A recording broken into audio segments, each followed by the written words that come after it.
Yeah. Ever? Smoke 'em if you got 'em. Oh man, talking about smoking, it sounds like you've been smoking. Deep, Just deep, coughing. deep, like lung Shush. coughs. Hush. Is that a new shirt? Yeah, it is. I like that. Well, it's coming for 2023 Rugby So- World Cup. Le Coq Sportif, that's Rosignol, right? No, Le Coq Sportif is a other brand, but the Rossignol also has the Rooster. Le Coq. Le Coq. And I remember when we were younger, the T-shirt that cool kids wore said, "Give me Rosignol or give me head." The brand. They were skis. Oh, Get it? yeah. Mm-hmm. Yeah. Anyway, that's what that reminded me of. Oh, The cock on your shirt reminded me of head. yeah. The brand. Okay. So your daughter's in the other room, Yeah. but it's a soundproofed room. We're starting a little late.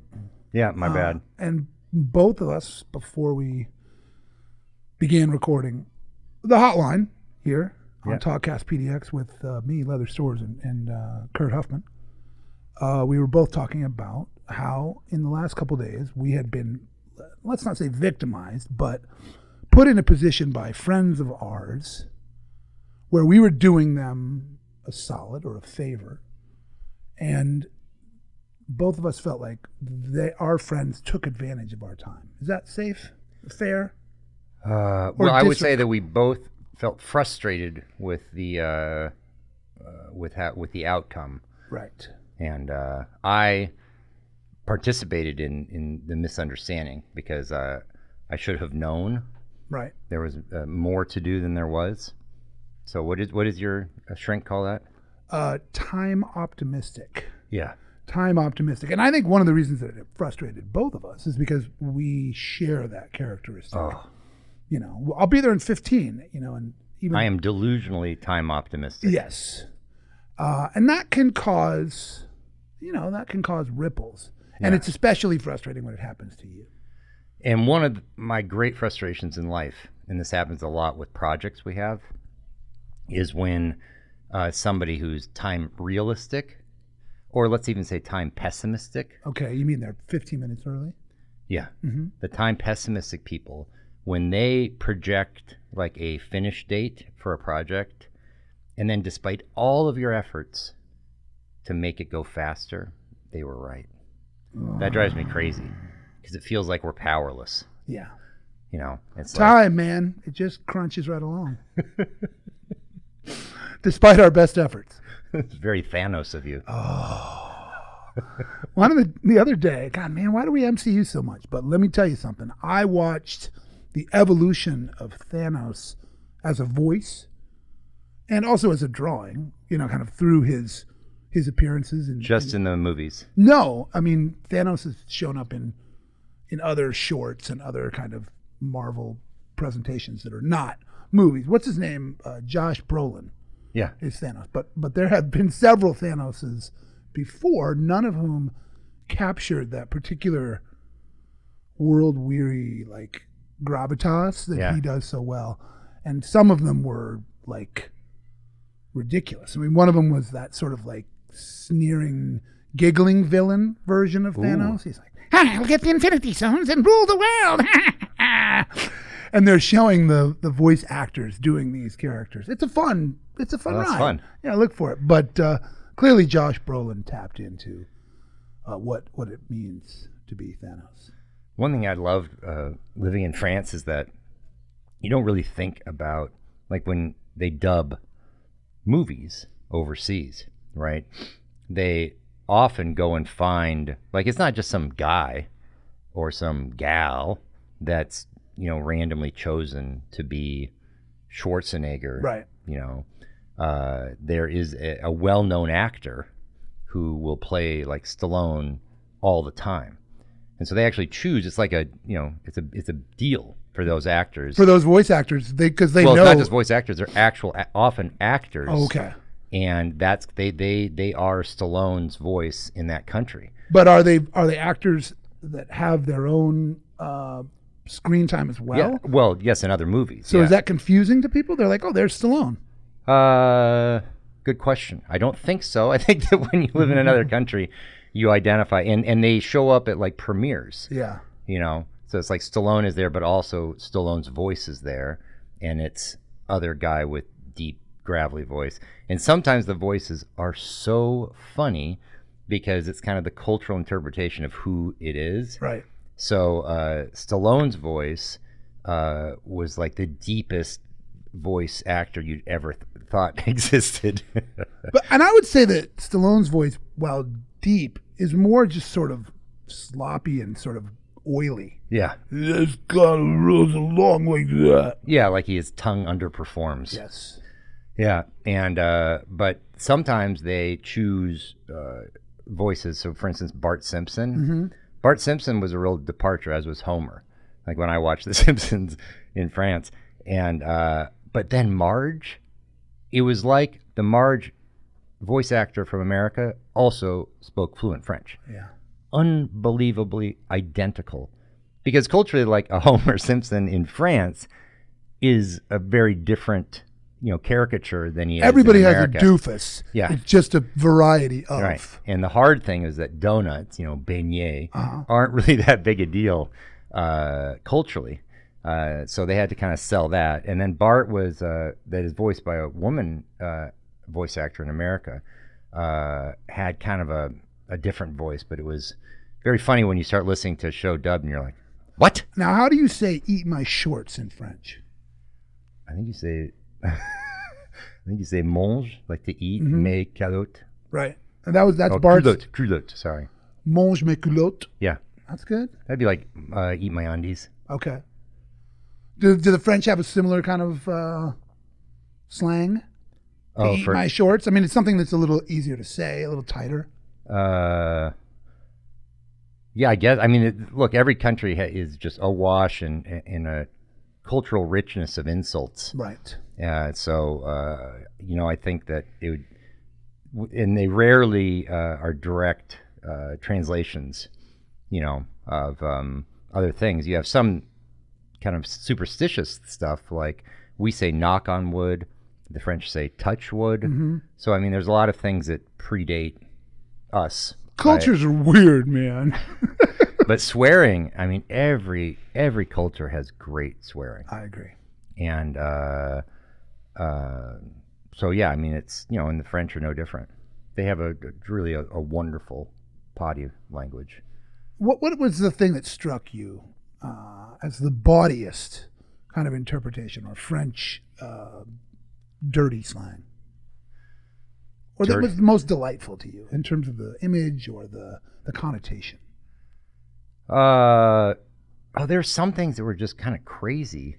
Like I remember to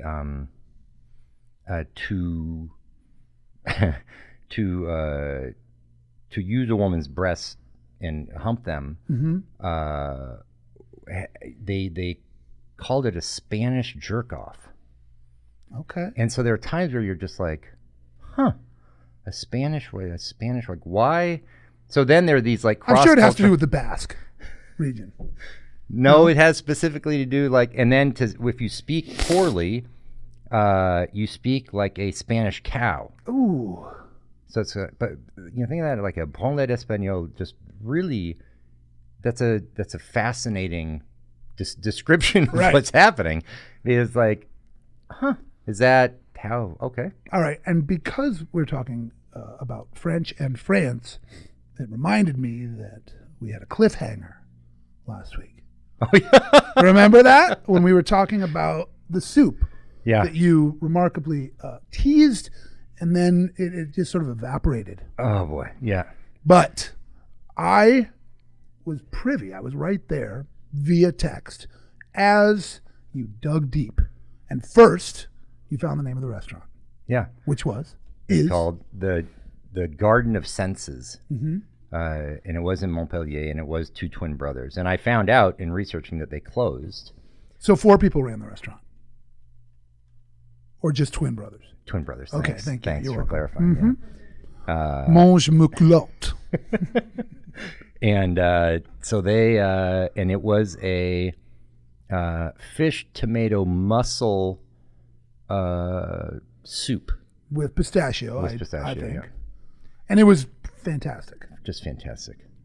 And I was delighted to see that it is now featured in their other restaurant. So it must have been like this, one of those seminal dishes. Good enough to make the cut forever. Yeah, like Robichon's mashed potatoes. Yes. Right. They just appear Which everywhere. are potato flavored butter, Butter. really, more than anything. Yeah. So it was that was it. It took a while, but you know, those are long meals, and there is a point where you're just kind of in a daze because there's probably 14 or 15 savory courses, and because one of the twins was a pastry chef, there was like 10 or 12 dessert courses. Yeah. And so by the end of it, you know, they manage it in a way that is pretty remarkable. So you're not overwhelmed. Yeah, I'm not interested in a 4-hour meal anymore. Certainly one with that sort of formality and procession. Yeah. You know, 15 courses it just is like, Yeah, I think it depends on the company. Yeah. Right? Like it was delightful for me to be there with my grandmother and my cousin because it was just something we never had before. Now my grandmother got irritated, you know, about With the 2.5 hours service, in with yeah. the coffee. But I agree. I think it's rare that I think when I think about a tasting menu, my dream would be something like Jiro Dreams of Sushi, where maybe you have 20 bites or 24 bites, but you're probably done in like 45 minutes. right. I mean, it's boom, boom, boom. That to me feels great, and I could do an hour, Yeah. you know, hour and a half. But I agree that it's. But I think we're also spoiled. That's true. It seems silly to say, oh gosh, I'm over these long. Yeah, Michelin 3-star, meals. I'll take one. I'll go grudgingly. I'm happy to go, but But when you think not my back about preference. like when you guys went to Bocuse restaurant, right. that was a seminal experience. Right, but it was also not. It wasn't one of those tasting menus. Yeah, I mean, it was forevers. a much more specific appetizer. But it was entree, many dessert. hours. It was yes, and it was remarkable. And Yeah. I that was really formative and one of my cherished kind of food memories, especially because that little troll was there, and so fun Little. to see him. He's not little. He's a big man. He was, I think. I mean, Yeah, at he's that about by your that size. point, he was really. Yes, he I was. didn't realize that. I think I have some pictures. He's quite a bit shorter than me, but I don't think so. I mean, he came. I mean, I met him in person when we opened our place. yeah, And he's a big guy. okay. You know, so I'd say at least 6'1" or 6'2", Sacre bleu. and always had this just delightful manservant that was always helping him. Really? Yeah. I love that. I mean, only the French, right? We read about what's his name, Fernand Point, Yeah. who the same thing was like a sort of a gentleman chef and would start every day in the garden with a shave and a bottle of champagne from his manservant. Yeah. Those margins no longer exist in the restaurant business. Yeah. I bet Man. some of them. I bet that Wolfgang Puck has a valet, and maybe Ming Tsai. Guy Fieri does, but he doesn't call it a valet. He just calls it a brole, maybe. Helps him out. Just like, Guy, you need more prody Prody? in his hair. Oh. Product. Product. Got it. So you opened Bluto's last weekend, right? We did, yeah. Talk about it. It's fantastic. What and, is it? So it's Greek inspired. It's a Greek inspired restaurant, and by Greek inspired, I think that Greg and Gabby were the first people that I had worked with that used that, you know, like Argentine inspired Portland food. I think that was like our original tagline, and at the time it seemed very confusing, you know, because what was working was, you know, was what Andy was doing, which was then copied more or less by so many people of kind of like, you know, super authentic Thai street food or whatever. So then it was this like inspired. It's like, you don't want to be like authentic. And they didn't, because they didn't want to kind of be anchored to it. Constrained by, yeah. And so we thought we were going to be one thing, and we ended up being a steakhouse. So that was smart, right? Because it allowed A little fungibility. They were pivot. could wiggle. So this is, and nowadays where it's saying that you are authentic is almost like a curse, because then, then you're being held to a standard or you're potentially worse. appropriating. Yeah, or appropriating. So it's Greek inspired, and that just basically means Rick Gencarelli, the partner from Lardo and Grassa, Right. all the food that Has oregano. that people in Greece tend to love, hummus, flatbreads, wood-fired meats, wood-fired veggies. He's just kind of doing his riff on it. And there's some things that you just have to get right, and hummus is one. The hummus is unbelievable. And then there's just kind of other stuff that he can play around with. And Bluto's is, of course, a reference to one of the greatest cinema characters of all time, who was also inspired by something Greek, and that was the Greek fraternity system at University of Oregon. You are referring to John Blutarski. Yes. Also John Belushi. In Animal House. So he was he really loved the Greek system, and also was thus inspired by things Greek. So we decided that's an appropriate name. And so you guys, if people bomb your shop, you're not going to give up. You're just going to get right back after. Do you remember that speech he gave? Yeah. To the team? Yeah, where he ran out. The Germans bombing Pearl Harbor. Yeah. So many good scenes in that movie. I remember Donald Sutherland when they were getting high, talking about, there was maybe a whole universe inside your fingernail. Right. And one of the undergrads is like, no, blowing my mind. My favorite scene was the guy, just because I have felt a similar desire at times, but in the during the toga party, I believe, there was the one kind of hippie guy playing the guitar on the staircase. Right. And he kind of walked by, grabbed the guitar, and smashed it. I gave my love a chicken that had no bone. And then Belushi just grabs it. He's like, yeah. I think he hands it back. And he hands it back to him. And you just kind of like, that was deeply satisfying because it's just so absurd. And I think one of my other favorites was during the parade, kind of madcap moment when I think maybe the bleachers got destroyed and some woman goes flying through the air into some teenage boy's window and he says, "Thank you, Lord." So dumb. But it's actually one of the rare movies that that isn't cringy as many other movies. Like I was saying, even Ghostbusters, the Bill Murray character I found very cringy. Right. In that movie, which we don't think of because Bill Murray is one of the most awesome people in the world. But his character was pretty cringy in number one.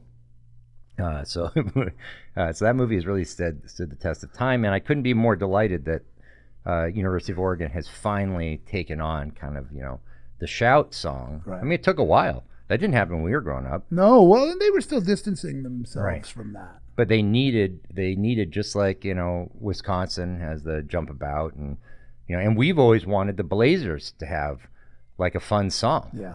Like Boston Red Sox have, or well, see now or This Is L.A. All the Animal House fans are like the Board of Regents. Right. These are people who grew up with Animal House, and now they're the ones making the decision. So I love that, but I do wish that the Blazers had a song where the fans would all jump up and do something. Yeah, and our friend Mark Annan had a great idea for a while, which was that song Kung Fu Fighting. Right. That would be a good one. But now, not so good. Yeah. Right. But that was also in that Jack Black animated movie that's so funny. Kung Fu Panda? Kung Fu Panda. Well, it makes a little bit more sense in that movie. In that one, yeah. My, gosh, here we are, movies. We're really cinephiles, I guess, today. Yeah. I see you like to chew. That was my favorite line in Kung Fu Panda. Yes, oh my I do like to chew. And chew on this. Full force ahead on this weed processing facility I'm doing with my friend who is a physician, right, and who owns a farm. We are going to be doing hash rosin, a really very, very low technology technique where essentially you swirl the weed around in ice water, collect the little crystals, and then mash them. And And do you need expensive equipment for that? I mean, yes and no. You can do it in a bucket, and some people do. A lot of people use a washing machine that they kind of retrofit. Oh, that's clever. There are several companies now that are making washers, and I'm looking at one that does about 45 pounds in a batch, but it's also about 25 grand. Right, but think about how much time that Oh saves. God, yeah. And these are the weird thing about this process is that the yield is very low. Right. And depending on the kind of the nature of the flower and the amount of little fur and kind of crystals it contains, you get anywhere from 2% to maybe 8% of the weight. And this is fresh. And so what do you do with all the other stuff? Throw it away. It has no THC left in it. I'm sure it does, and it has other things in it, but it Couldn't make a shirt out of it or something? you could maybe. That's a good point. I wonder if we could maybe have a side business of woven goods, hemp rope. Yeah. I don't. That remains Creams? to be seen. I don't know about creams. I don't think you could do creams out of that crappy old fiber. But it's ultimately that's kind of what you're after anyway. And these other methods use a lot of different processes to get there. A lot of them introduce solvents and then remove the solvents. A great deal of heat, a great deal of pressure. All of that sort of breaks up the fragile formula that is unique in each kind of different flower. And so, I have those little vaporizer pens, and you see me smoke those. Those will often be strain specific, they say. So it'll say on it like Jack Herrera or OG Kush, right? It's been made with that kind of flower, but the effects of that flower don't come through into the pen.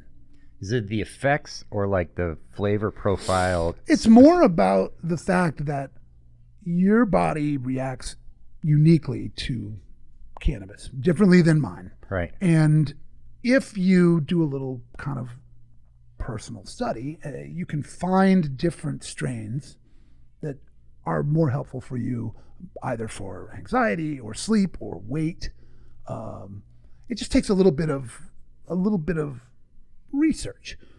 But the problem happens when you're after those kind of qualities that you've gotten from that flower Right. before. You And- found that one variety X really helps you with Y, right. and now all of a sudden in the pen, In the pen, it just doesn't do it. Right. It could be anything. And that's because the process of making that concentration destroys a lot of the volatile compounds Right. that are fragile in Yeah. cannabis. And my stomach, for instance, does better with some veggies than other veggies. Right, exactly. And I don't know why, but that makes a lot of sense to me. And so the really exciting thing, in my opinion, is if you can get those characteristics with fidelity, with a respect for the original into this concentrated form, then you have an opportunity to push quite a bit further. Right. And partly because my partner is a physician, I think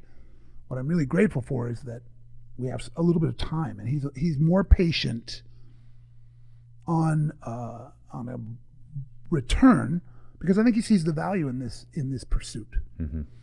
We were talking the other day, and he was explaining that he had just met a lawyer that he really liked, but my partner is an older fellow, and the lawyer he met is a young New York kind of tough guy. He said he was in a hoodie and a baseball cap, and he was a little put off initially, but really liked the gumption of this kid.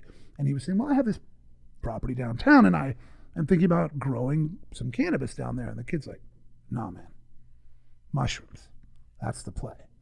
So here you've got this 30-year-old baseball hatted lawyer telling my friend, don't grow weed, grow mushrooms. And so he's explaining this story to me. He said, well, Les, do you know anything about that? It's really a pity that you don't. And in fact, I do. Oh, you do. That's right. That's right. You do. Yeah. I know a lot about Right. that. And I'm really, I think that's the play. Well, we know that in a particular region of the northeast of the United States, Right. there's a large demand for that. Yep. And so I think that if we extrapolate Uh-huh. from Old Greenwich, we can probably guess that there's demand elsewhere. Yeah. And I think our friends that we know that like some of the mushroom things that I do are not interested in subtlety. They're not interested in the therapeutic effects of microdosing. Right. They're interested. Oh, I don't know. I mean, in the exchanges we've had till now. Right. Well, but I think it's a different conversation. It's Right. not about therapy. It's about getting, high. Yes. And that's the problem, of course, and the stigma of mushrooms, and why a lot of America is going to have a big problem with saying, okay, you're telling me that at one level these things will destroy your brain, but at another level they'll fix it. Right. Well, think of amphetamines, Yes, I do. It's like a microdosing is what they now do for ADD. Right. And taking, a kilo a day would probably not be good. For your teeth. But your waistline, woo! I mean, you would be Unbelievable. slim. The first time I heard of microdosing was a former chef partner of mine who was explaining how he had really found the benefits of microdosing cocaine. And I thought, I'm not sure microdosing is what you're doing. Yeah. And he always had a runny nose. Huh. And the staff was also microdosing. Right. And let's just say that when you find that out, there's pretty much a one-to-one correlation with the volatility of a business and people microdosing cocaine. Yeah, I don't think those two things go together quite as well. Long term.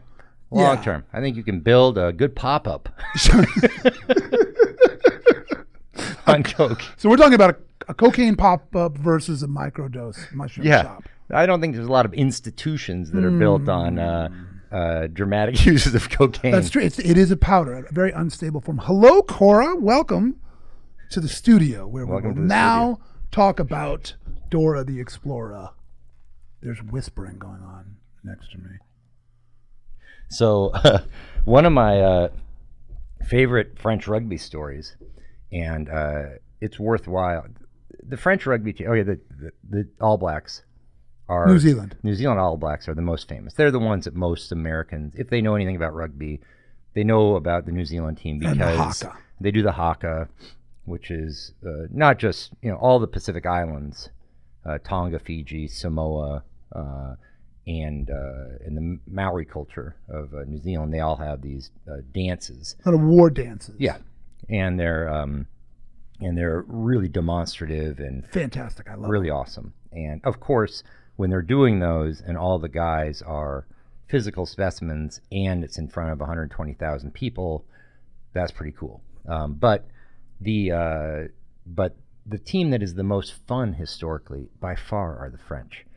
And whether it's watching games in the 70s, where quite literally these are international, so they're playing the highest level, and the French team are off on the sidelines smoking cigarettes at halftime, or the old stories about them just getting so high on coke before games that they would go out in an absolute rage and just go crazy for 10 minutes.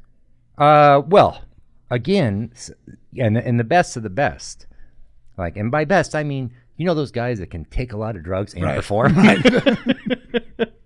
So the best. All right, the first criteria for the team is that they could go out and play, but they were in kind of like I kind of thought about it the way that the Scots would go into, the Picts. Remember those stories of the Scottish warriors from the pre-existing culture up in Scotland when the English or the Romans arrived. It's like they're just these crazy guys that painted themselves and went absolutely bonkers, and often enhanced by drug use.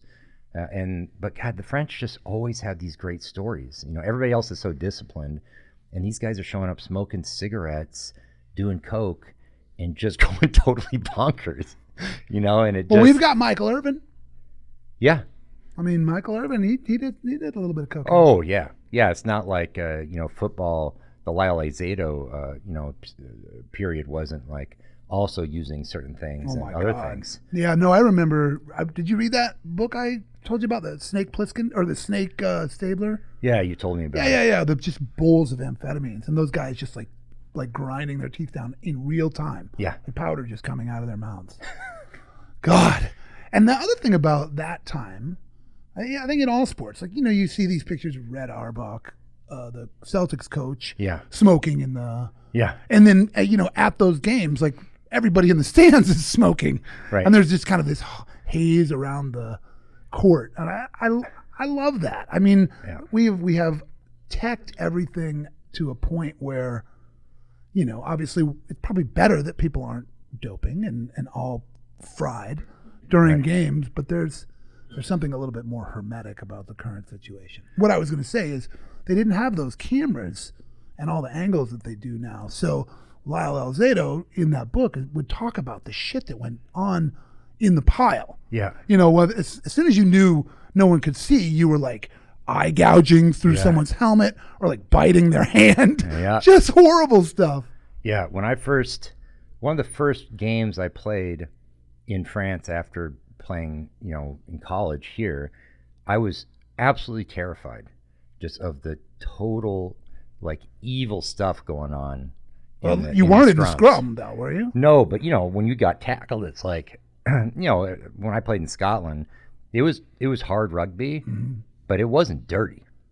But you get to France and it's like dirty. Mm-hmm. But in Scotland, it's the people that play rugby are private school kids, and in France, it's total opposite. It's just like, it's just the freaking hellions, and so those guys, in a sense, there's more discipline with private school kids because there's just more structure around everything, especially the sport.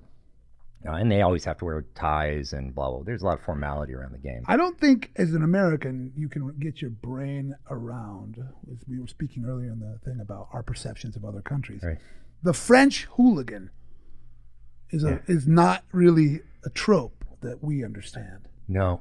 I mean, I think for us, the hooligans are like, the Brit soccer fans. Yeah, or the German soccer fans, Right. right? Yeah, we don't think much about the French soccer fans. They're all just like skinny and wearing turtlenecks. Oh, no. Yeah, there's some bad men over there. I remember you talking about the Africans in Lyon who filed their teeth, Yeah, like literally into points. yeah. All of them? No, they're just, and when it was younger, there's this one guy named Musa who was our bouncer for the entire time I was there. And when he was younger, they filed down his teeth. How many of the top ones? All the front, just for biting. Oh, Jesus. So pretty terrible. And did you? And over time, they kind of, they rounded out and everything. But they were short, right? Yeah. Right. But terrible, right? Ugh. Yeah. But also, Musa, when we hired him, I just didn't quite see. I was so used to American bouncers, and we pretty much hire by size. Like, there's not a lot of criteria that goes into standard bouncers. I mean, you were a bouncer. Right. You don't know how to fight. At the time, you didn't know Right. how to fight at all. So had something gone down, you could have held on to somebody. Oh, yeah. The Colorado Buffalo football team would come in, and these guys were like 6'6", 300. I'm like, enjoy yourself, fellas. Right, you're just there. Yeah. It's just like almost like a legal obligation to check IDs. But man, when you start working with somebody that had gone through like a civil war and true trauma and true horrible things, and his back was there's slashes all over it. Oh, Jesus. Yeah, just disgusting, like terrible scars. But I tell you what, man, that guy, the first time shit went super sideways with these skinheads that wanted to get in, big skinhead, 6'8" or so, big guy, like almost like the cartoon parody, like the suspenders, Right. And the shaved head, and it's just like, so they're announcing they went to skinhead, outfit company to get their outfit for the night, and they showed up, and all he did at some point when things were going down, he just said, Kurt, hold the door, And I was like, oh, Jesus, what's going to happen here? Hold the door, like keep it shut. Yeah, he said, just don't let them get in. So I was like, can do, and then just grabbed, like panic hardware. So I just hold both doors. And he goes out, and the big guy pulls out a big frickin' knife. Because he's just going to go talk to him. He says he pulls out a knife, and I can see Musa shaking his head and being like kind of waving his finger. You don't want to do that. You just crossed the line.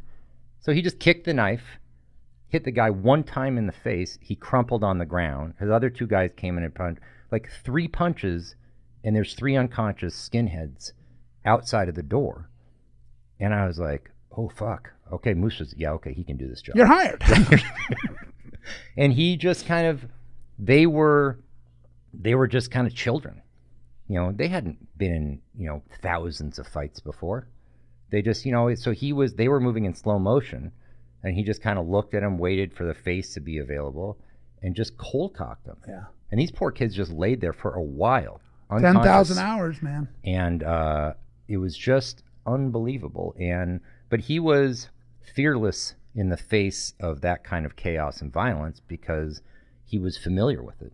And it was nothing compared to what he'd endured. Yeah, so it wasn't. He was probably 6'2", but he was thin, maybe 200 pounds. So he wasn't like the Hulk that we're used to. But man, oh man, I mean these idiot kids. They sounds almost Swayze-esque. Yeah.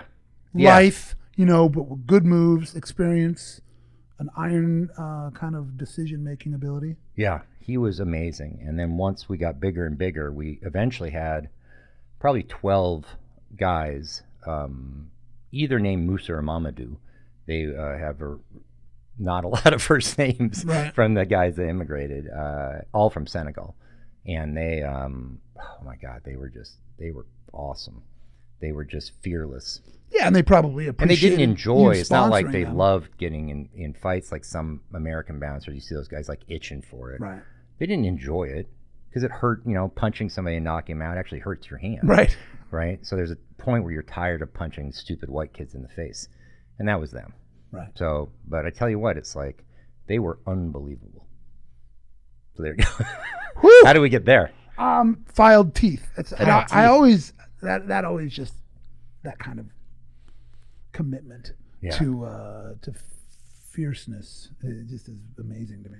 Yeah, and I think that fierceness was kind of imposed upon him when he was young. Right. But yeah, I mean, it was, and they were all Muslims, so they did not drink at all. So in terms of personalities, they were great, just very stable. Yeah. So loved those guys. What do you want to tell me that's exciting and new? Do you have any fun, really zippy things going on? Your shoulder looks good. I saw you raising your arm up. Yeah, I'm trying to. Yeah, you can see here the the incisions are really good. Yeah, just teensy. Yeah, unbelievable that I when I do I have to do these mobility exercises to make sure that as the tendon's healing, because they went in, they aspirated the lesion in the tendon, the tear, and then sutured them together on the two tendons, and then that was it. The way that you're doing your exercises looks a little bit like a very tentative but resigned student raising his hand with an answer. Yeah, and you just have to get your hands, up. You want to get the lateral stuff done, and that's the only time I feel any pain, and which I think is normal because there are cuts in my muscles, but just resting, I don't have any pain. So really glad. A very remarkable surgery and incredibly uninvasive. It's just tiny little things that they put in. Rye actually has similar kind of marks on his knee, but his whole lower leg is getting kind of yellowy. Like the doctor said, it's going to be completely bruised. Yeah. So now it looks like sort of oddly jaundicey and still real puffy. Doctor's like, if you shower, you got to put a bag on it, which was just too much for Rye. So he's chosen not to shower. And, he's 18 and pretty furry, and God, is he stinky. And I remember picked him up yesterday, took him over to my mom's, and we stayed over there. And he gets in the car. He's like, oh, I forgot to brush my teeth again. Oh, come on, kid. But I see him in the future as being kind of like Billy Jack Haynes. Oh. Remember that guy? His special move in professional wrestling was the double armbar. Yep. and he was Portland's most famous wrestler. But he was also More than Rowdy Piper? Well, he was from Portland, Oh, right? okay. But did he really go get big in the Portland wrestling scene, Rowdy? Yeah. Okay. He was on Tom Channel Peterson's. 12? Yep. Oh man, I forgot about that. Okay, so he and Billy Jack. Yeah. So Billy Jack was a very hairy guy. Yeah. So, but the kid, man, he's just stinky. And we've been talking a lot about schools because the California schools that he's interested in, the Claremont schools. He spoke to the coach at Claremont, who basically said, "I need you to pick us for us to go to bat for you." Oh, I thought that was for Carleton. Carleton did it in a much more subtle way. Oh, But the Claremont guys basically said, "You need to tell me that if you get in, you're coming." well, that's a no-brainer. He should say that. Exactly, but I don't know that he needs to honor it. And Exactly. he was talking to Fran about it, and my mom's like, "That's kind of illegal." It's not illegal at all. Well, it is in How about kids in that medical commit? school, Oh, right. and so she has been on some of those boards. And Rye, to his credit and to my chagrin, because it always makes me think that I'm not his father, he said, "I don't think I can do that morally." I know. Goddamn kid. He's lily white. Right. Well, then we just need to convince him that Carleton is. Excuse me. Which one is it? Claremont. Claremont. It's a wonderful school. I want him to go to Carleton. Yeah. And my mom, good Lord, I haven't seen my mom this frenetically excited in a long time. Yeah. I mean, she's like, "Well, Rye, you can't have a car there." I'm like, "Mom, that was 60 years ago. I think the policy's changed." But I mean, I think it would also be the best place for him in terms of distance. I think Rye needs motivation. He's a homebody, and he would just as happily. California is pretty far away. It is, but it's also like a pretty homogenous setup down there. I don't know anything about Carleton. I've never been there, but I do know that similar to the University of Chicago, similar to Reed, it's one of those places that attracts kind of individual intellectuals. Right. And I think that Rye will really benefit from having his eyes opened by the caliber of people that are out there. Because I think he can rise to it. I just think that Great school. he's disinclined. He can, settle. Yeah. Yeah. Well, he'd be introduced to East Coast elites, which is an interesting thing to get introduced to. You got to meet him quick so you can handle him. Because if you meet him later in life, they're just like some sort of unicorn. What the hell's going on over here? Well, not over there. No. But interesting things right now. Bluto's is excited about that. We do have an airport project opening in about 3 or 4 weeks. Mm-hmm. And so that's pretty exciting. That'll be terrifying. So I'll probably be working out there every day. Oh, yuck. Which isn't that bad. Once you have a badge, you kind of zip in, zip out. Oh, okay. So it could be okay. Stuff like that.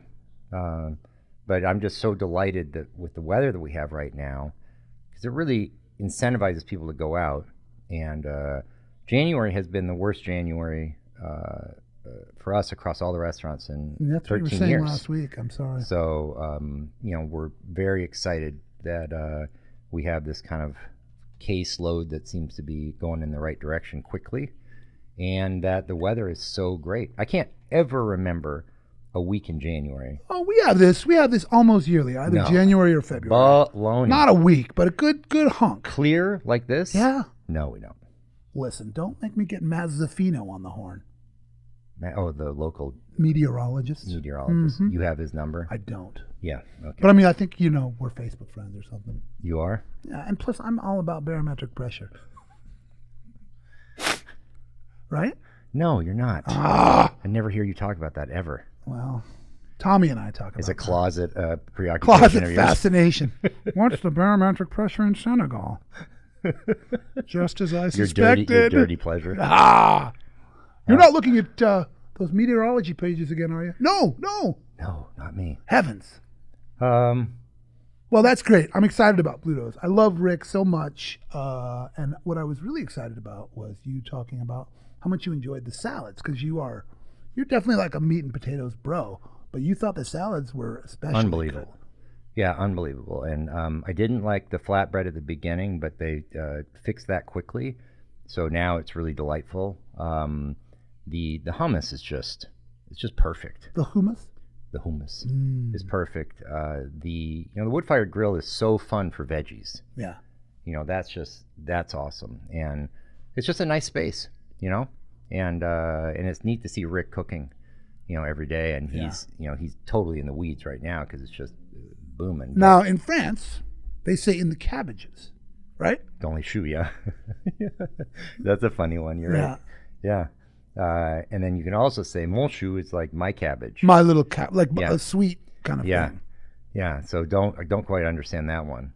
To be in the cabbages is to be lost or kind of overwhelmed, and then to love or to be a cabbage is to be kind of my little. Well, and that's just about numbers. One cabbage is good. A lot of cabbages is not good. Good point. See that? Yeah. The French. They know. The what? They know. Oh, they know. Yeah. They know some things. Yeah.